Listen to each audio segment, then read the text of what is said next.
ایک سوال دہریوں، ملحدوں اور کافروں کی جانب سے بار بار اٹھایا جاتا ہے کہ اگر خدا پرست لوگوں کے بیان کے مطابق اس بات کو مان لیا جائے کہ دنیا کی ہر چیز کو اللہ تعالیٰ نے پیدا کیا ہے، تو پھر یہ بتایا جائے کہ خود اللہ تعالیٰ کو کس نے تخلیق کیا ہے۔ اس کا جواب سمجھنے سے پہلے چند ایک مثالوں پر غور کرتے ہیں تاکہ اصل جواب سمجھنے میں آسانی ہو۔ ہر چیز کی نمی اور رطوبت پانی کی وجہ سے ہوتی ہے۔ اگر کسی کے کپڑے، بدن یا گھر کا کوئی حصہ گیلا ہے تو وہ گیلا پن پانی کی وجہ سے ہوتا ہے۔ یہاں سوال یہ پیدا ہوتا ہے کہ یہ نمی اور رطوبت پانی میں کس چیز کی وجہ سے ہے۔ اسی طرح تمام غذاؤں میں چکنائی روغن کی وجہ سے ہے، لیکن روغن کی چکنائی کس چیز کے سبب ہے اور یہ اس میں کہاں سے آتی ہے۔ اسی طرح ہر چیز کا کھارا پن نمک کی وجہ سے ہوتا ہے، لیکن خود نمک میں یہ کھارا پن کہاں سے آتا ہے۔ یہ بات بالکل عیاں ہے کہ پانی میں رطوبت، روغن میں چکنائی اور نمک میں کھارا پن کسی دوسری چیز کی وجہ سے نہیں ہے، بلکہ خود ان چیزوں کی ذاتی خصوصیت ہے۔ پانی بذات خود مرطوب ہے، روغن خود بخود سے چکنا ہوتا ہے، اسی طرح نمک میں کھارا پن بھی اس کا اپنا ذاتی ہوتا ہے۔ ان تمام چیزوں سے ان ذاتی خصوصیات کو جدا نہیں کیا جا سکتا۔ اس سے یہ بات واضح ہو جاتی ہے کہ ہر چیز بالآخر اپنے منبع، سرچشمہ اور ماخذ کی طرف ہی لوٹتی ہے۔ ہر چیز کی تاثیر اور خصوصیات اپنے سرچشمہ کی طرف لوٹتی ہیں، لیکن جب وہ چیز اپنے ماخذ تک پہنچ جاتی ہے تو پھر اس کے بعد یہ سوال کرنے کی حاجت نہیں رہتی کہ اس ماخذ میں تاثیر کہاں سے آئی اور کس کی طرف لوٹتی ہے۔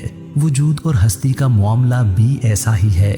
کسی بھی شے کا وجود خود بخود سے موجود نہیں ہے، بلکہ یہ کسی پیدا کرنے والے کا محتاج ہے، ایک ایسی ہستی کا محتاج جس کا اپنا وجود خود بخود سے ہمیشہ سے موجود ہے اور جو خود مخلوق نہیں ہے۔ ایسی ہستی صرف خدائے وحدہ لا شریک کی ذات ہے۔ یہ شبہ دراصل اس لیے پیدا ہوا کہ دہریوں کے مطابق خدا پرستوں کا موقف یہ ہے کہ ہر چیز کا کوئی نہ کوئی خالق ہوتا ہے، اسی لیے وہ خدا پرستوں سے پوچھتے ہیں کہ بتاؤ پھر خدا کا خالق کون ہے۔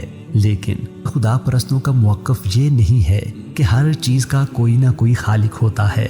دراصل ان کا موقف یہ ہے کہ ہر وہ شے جس کا پہلے کوئی وجود نہیں تھا، اس کے بعد اسے وجود حاصل ہوا، اس کے وجود کے لیے ایک خالق یا پیدا کرنے والے کا ہونا لازمی ہے۔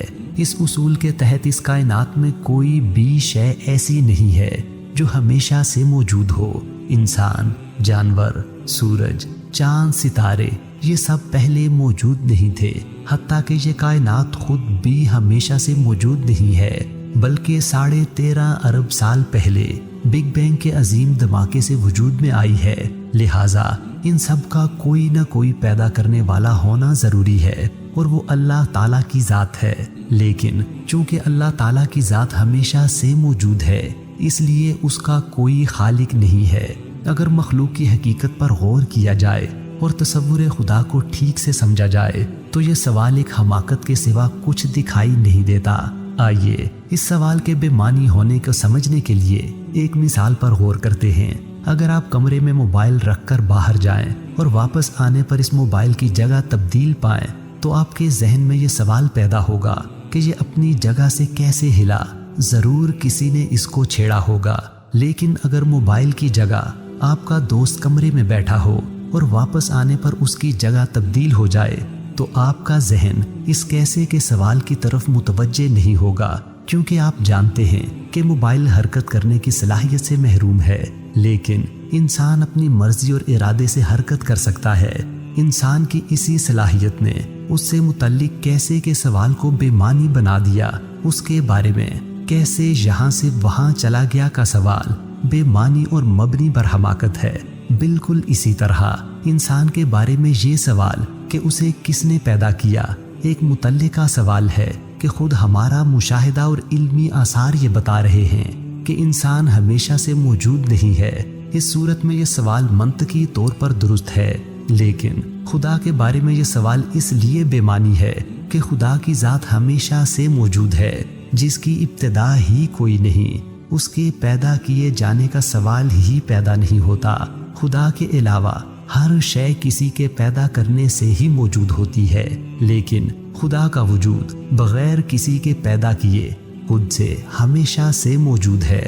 علماء کا کہنا ہے کہ خدا کا لفظ خود آ سے نکلا ہے، جس کا مطلب ہے ایسی ذات جو خود بخود سے آ موجود ہے۔ اب جو ذات موجود ہی خود سے ہے، اس کے بارے میں یہ سوال کہ اسے کس نے پیدا کیا بالکل بے معنی ہے۔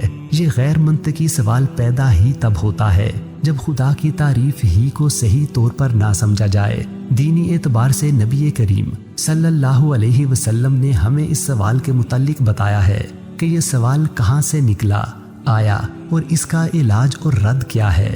حضرت ابو ہریرہ رضی اللہ تعالی عنہ سے روایت ہے کہ رسول اللہ صلی اللہ علیہ وسلم نے فرمایا، تم میں سے ایک آدمی کے پاس شیطان آ کر کہتا ہے، اس چیز کو کس نے پیدا کیا، اس چیز کو کس نے پیدا کیا، اس چیز کو کس نے پیدا کیا، کہتے کہتے بات کو یہاں تک پہنچا دیتا ہے کہ تیرے رب کو کس نے پیدا کیا۔ جب وہ یہاں تک پہنچا دے تو وہ اللہ تعالیٰ کی پناہ طلب کرے اور ایسی سوچ کو ختم کر دے۔ حضرت عائشہ رضی اللہ تعالی عنہا سے روایت ہے کہ رسول اللہ صلی اللہ علیہ وسلم نے فرمایا، تمہارے پاس شیطان آ کر یہ کہتا ہے، تجھے کس نے پیدا کیا؟ وہ کہتا ہے، اللہ تعالیٰ نے۔ وہ دوبارہ کہے گا، اچھا تو پھر اللہ تعالیٰ کو کس نے پیدا کیا؟ اگر ایسا وسوسہ پیدا ہو جائے تو یہ دعا پڑھنی چاہیے، آمنت باللہ و رسولی، میں اللہ اور اس کے رسولوں پر ایمان لایا۔ یہ عمل اس وسوسے کو ختم کر دے گا۔ ان احادیث پر غور کرنے سے پتہ چلتا ہے کہ اس سوال کا ماخذ اور پیدا ہونے کی جگہ شیطان ہے۔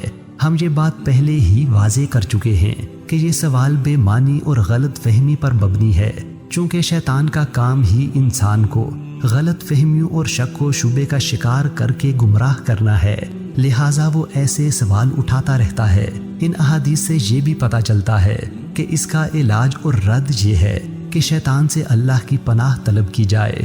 یہ کہا جائے کہ میں اللہ تعالیٰ اور اس کے رسول پر ایمان لایا، یعنی اس سوال پر غور و فکر کرنے کی بجائے اللہ تعالیٰ کے رسول کی شہادت پر یقین کرے کہ اللہ سب مخلوقات کا خالق ہے اور اس کا کوئی خالق نہیں۔ اس غلط فہمی پر مبنی بے معنی سوال کو ذہن سے نکال دیا جائے۔ مومن وہ ہے جو ایمان لانے کے بعد شک و شبے کا شکار نہیں ہوتا۔ کافر انکار کرتا ہے اور منافق ہمیشہ شک و شبے کا شکار رہتا ہے۔ اس لیے ایک دفعہ اس سوال کی حقیقی نوعیت کو سمجھ لینے کے بعد اس پر بار بار غور و فکر سے اجتناب کرنا چاہیے۔ اللہ ہم سب کے ایمان کی حفاظت فرمائے اور ہمارا خاتمہ اسلام اور ایمان پر فرمائے، آمین۔